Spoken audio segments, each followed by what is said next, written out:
Bismillahirrahmanirrahim.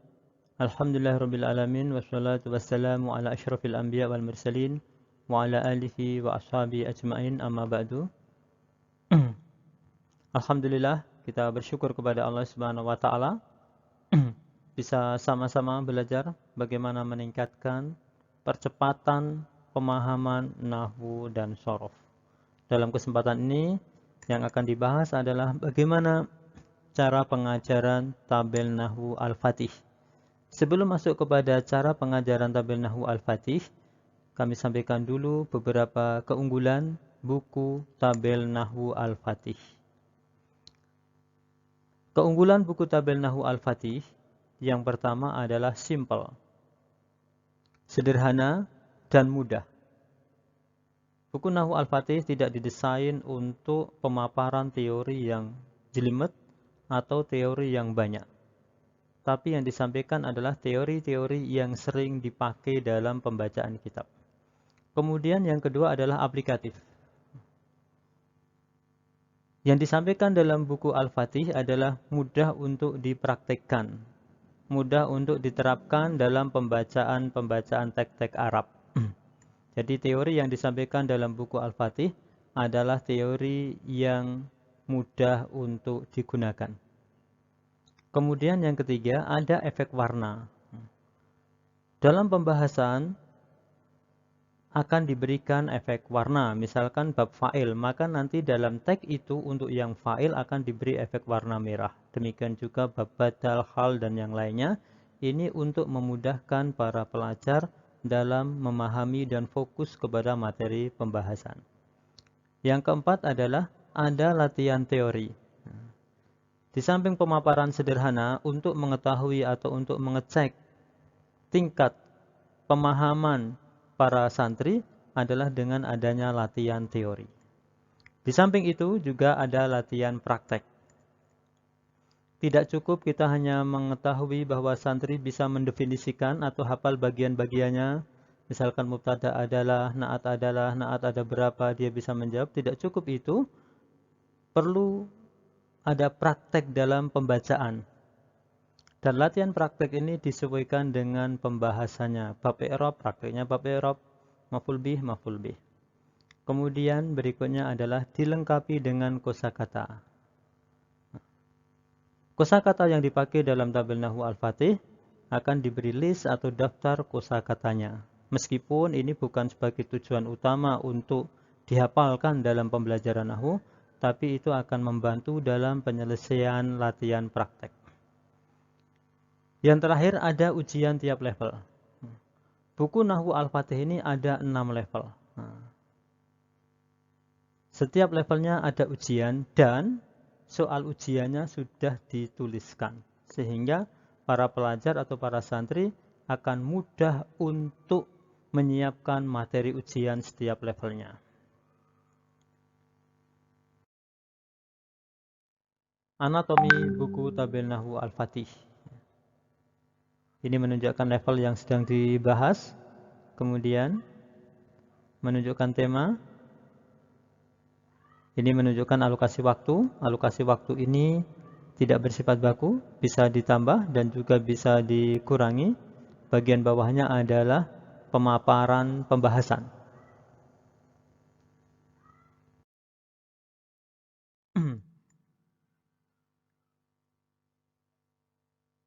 Kolom penjelasan atau keterangan ini juga dibaca oleh Ustadz. Misalkan rojulun isim karena bertanwin, anajmu isim karena bertanwin, dan seterusnya. Kemudian dilengkapi dengan latihan. Ini ada latihan teorinya. Kemudian latihan prakteknya.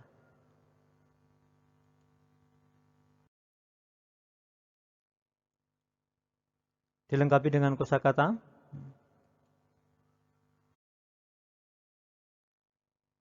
Soal ujian level 1 dan juga ujian level yang lain juga seperti ini. Sehingga di awal waktu para santri sudah bisa menyiapkan target yang akan dia tetapkan untuk mengegulkan pencapaian dalam ujian. Kemudian cara pengajaran Nahwu Al-Fatih. Masuk kepada pembahasan. cara pengajaran Nahwu Al-Fatih. Yang pertama, Ustadz membacakan teks yang ada dengan jelas dan perlahan, kemudian pelajar menirukan. Contohnya misalkan, Nahwu adalah ilmu tentang kaidah bahasa Arab yang berkaitan dengan jabatan kata dalam kalimat. Santri akan menirukan. Pembagian kalimat atau dalam bahasa Indonesia disebut kata. Nanti santri akan menirukan pembagian kalimat. Dalam bahasa Indonesia disebut kata. Kalimat terbagi menjadi 3. Kalimat terbagi menjadi 3. Isim, fi'il, dan huruf. Isim, fi'il, dan huruf. Dan seperti itu. Demikian juga yang ada dalam kolom tabel atau dalam tabel itu juga dibacakan oleh Ustadz, santri menirukan. Kemudian keterangannya juga yang ada dalam tabel dibaca oleh Ustadz dan ditirukan oleh santri. Kemudian setelah pembacaan dan peniruan selesai, masuk ke sesi berikutnya, yaitu Ustadz menerangkan dengan ringkas dan jelas. Keterangan yang disampaikan adalah sesuai dengan pembahasannya dan menghindari penjelasan yang detail atau penjelasan yang terlalu jauh, tidak sesuai dengan target para santri. Target para santri untuk tahapan ini adalah target membaca, bukan target untuk mengarang. Sehingga yang disampaikan adalah teori-teori yang dibutuhkan untuk membaca. Sehingga dalam buku Al-Fatih itu jarang disampaikan syarat-syarat. Syarat mubtada, syarat khobar, syarat hal dan sebagainya. Karena syarat-syarat itu lebih dikhususkan kepada calon penulis atau calon pengarang. Untuk membaca tidak membutuhkan syarat yang semacam itu. Kemudian setelah penerangan singkat selesai, dilanjutkan dengan mudzakarah. Para pelajar diminta mudzakarah 2-2 atau mengulang 2-2. Dipasangkan. Apa tujuannya? Tujuannya supaya pelajar itu saling melengkapi dan juga mereka sudah dilatih dari awal untuk menyampaikan ilmu. Setelah mudzakarahnya selesai, akan dilanjutkan kepada mengerjakan soal latihan. Dalam pengerjaan soal latihan ini, baik yang teori maupun praktek, boleh secara berkelompok, seperti diskusi atau mudzakarah, atau boleh sendiri-sendiri. Karena tujuannya adalah mereka itu paham dengan materi yang sedang dibahas. Nah, untuk alokasi waktu yang digunakan dalam penyiapan atau pengerjaan soal latihan ini tergantung banyak dan sedikitnya soal latihan. Nah, ketika santri mengerjakan soal latihan, para ustadz bisa mengawasi duduk di tempatnya atau kegiatan yang lain. Kemudian yang terakhir, setelah pengerjaan soal latihannya itu dirasa selesai, dipandang selesai, ustadz meminta atau mengoreksi hasil latihannya secara lisan. Jadi satu-satu disebutkan, misalkan Ahmad nomor 1, sebutkan tanda isim. Dia akan jawab tanda isim adalah itu. Kemudian prakteknya kalau memang teorinya segitu, sampaikan itu. Kemudian kalau ada tambahan lain, sampaikan tambahan lainnya, pertanyaannya. Kemudian soal prakteknya, cari isim dan kemukakan tandanya dari hadis berikut. Kamu nomor 1. Farid. Isimnya yang mana? Setelah dia jawab, betul, lanjutkan. Agus dan seterusnya. Satu-satu sampai soalnya habis atau sampai jumlah siswa ini habis. Kemudian, setelah latihan selesai, Ustadz pun memberikan kesempatan kepada para santri untuk menanyakan yang belum jelas. Misalkan, siapa yang belum jelas dalam pembahasan ini? Ketika ada santri yang menanyakan untuk materi yang belum waktunya dipelajari, misalkan dalam pembahasan ini disebut isim ghair munsharif. Isim ghair munsharif itu apa? Kita enggak jawab dengan detail. Kita sampaikan sebagian kecil dari isim ghair munsharif supaya mereka tidak pecah fokusnya. Misalkan di antara isim ghair munsharif adalah semua nama perempuan. Kemudian semua nama laki-laki yang bukan dari bahasa Arab. Adapun detailnya akan dibahas di pembahasan berikutnya.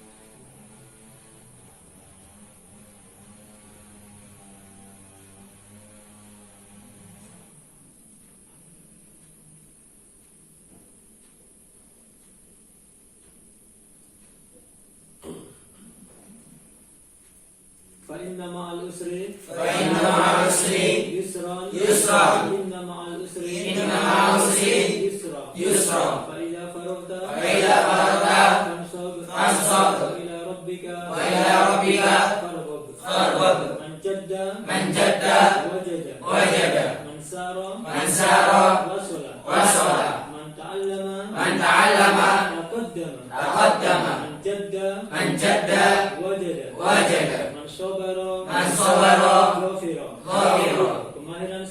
Kemahiran seorang banding lurus dengan kualitas dan kuantitas latihan. Semakin diulang semakin berkesan. Tidak diulang akan melayang. Berpikir bisa insyaallah bisa. Kalau orang lain bisa insyaallah saya bisa bahkan lebih bisa.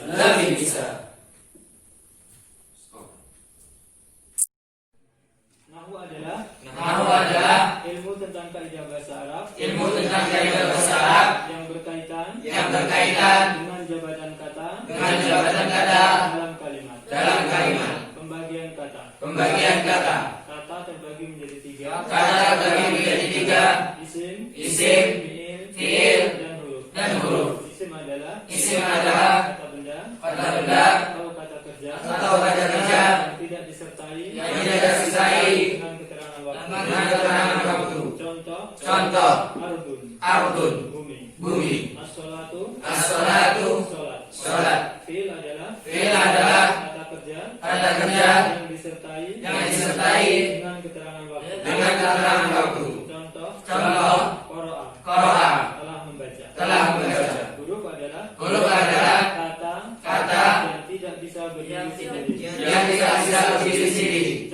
Contoh fi di.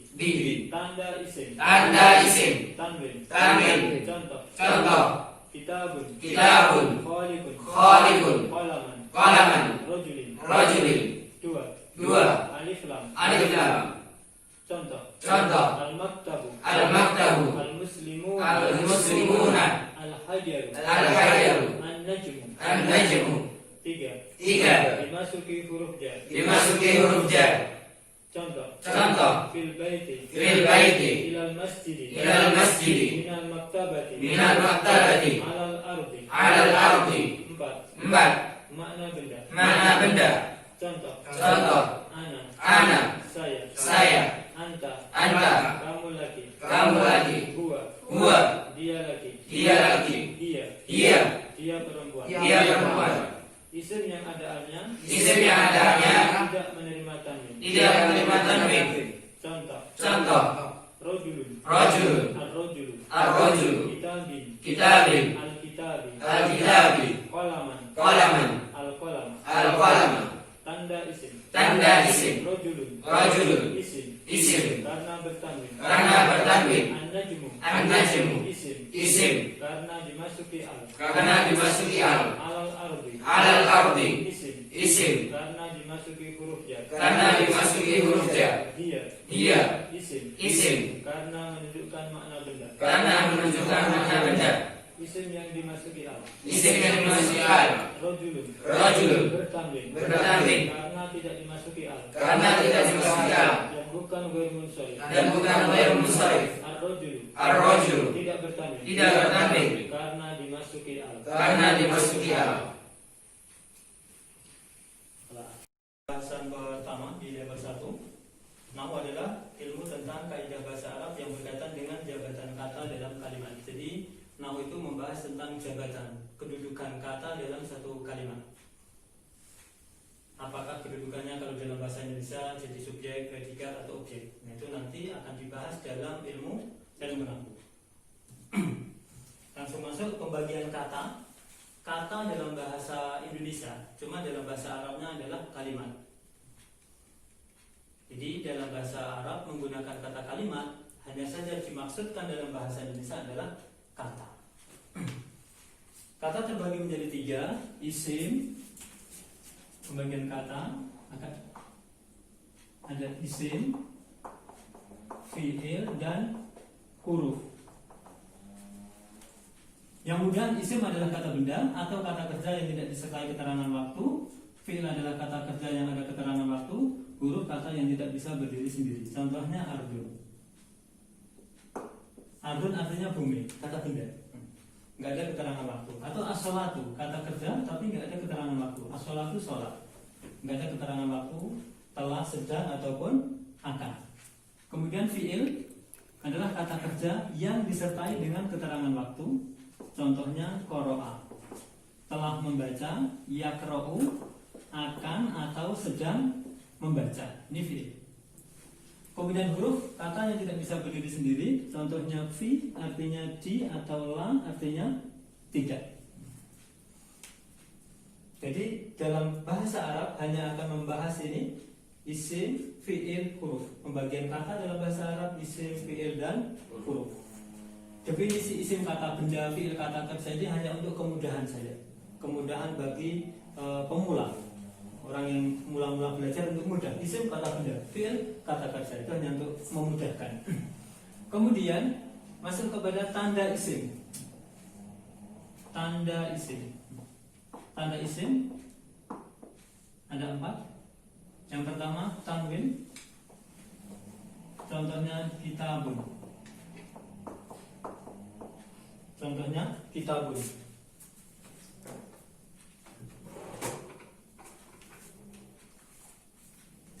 Kitabun ini isim karena apa?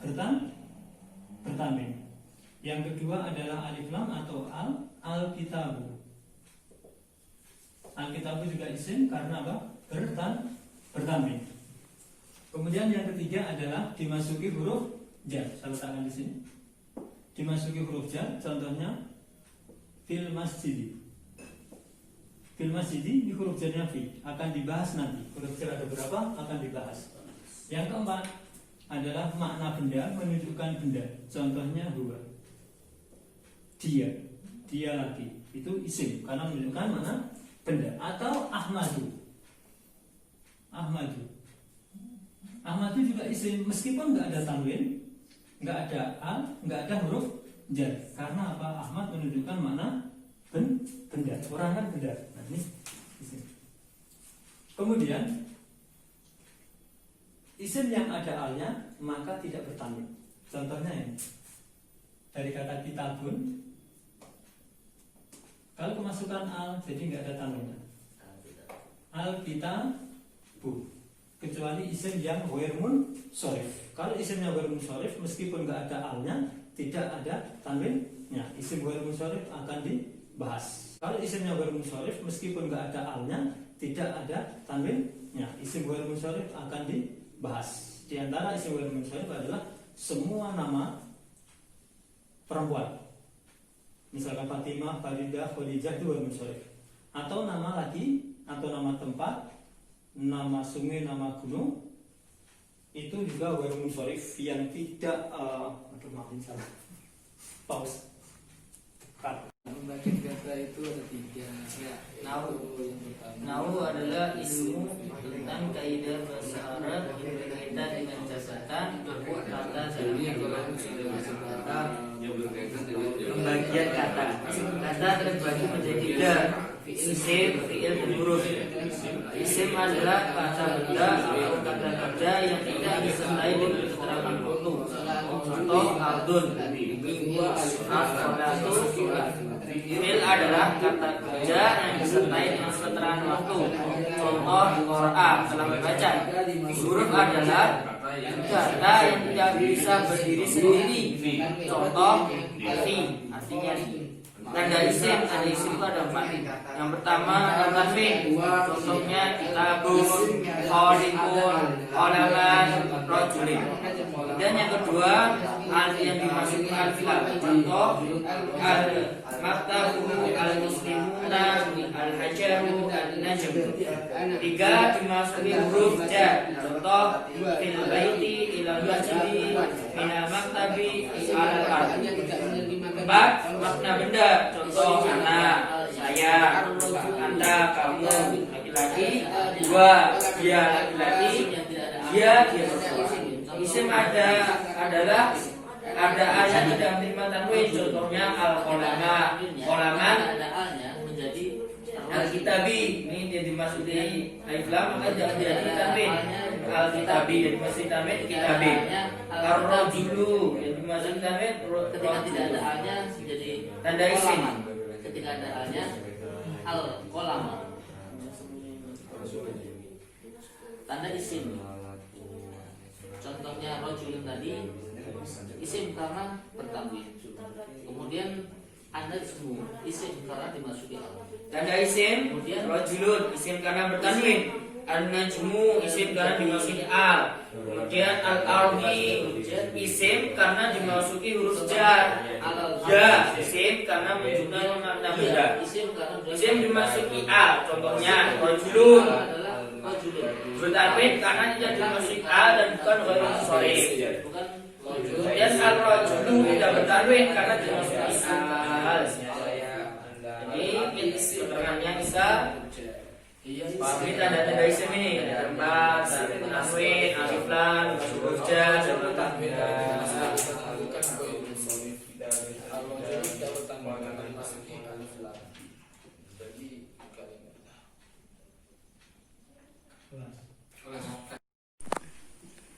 Nomor 1 apa nih? Sebutkan tanda-tanda isim. 1. Tanwin, contohnya kitabun. 2. Alif lam, contohnya al-maktabu. 3. Dimasuki huruf jar, contohnya fil baiti. 4. Makna benda, ana. Nomor 2, cari isim dan kemukakan tandanya dari hadis berikut. Kafin, Contohnya al-mu'mininah dimasuki al. dimasuki al. Terus, Anas. Hafsin mana benda?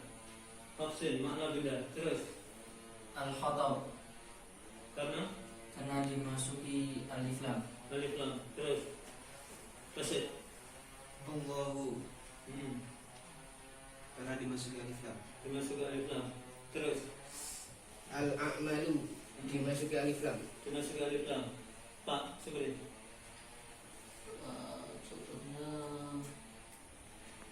a'malu sudah al bil niyati dirujuk dengan bi bin niyati bin niyati. ya, Ada alnya, berujar. Terus, Faisal. Al-a'malu, Tandanya al alif lam. alif lam. Terus, Ilallahi berbeda. Dah.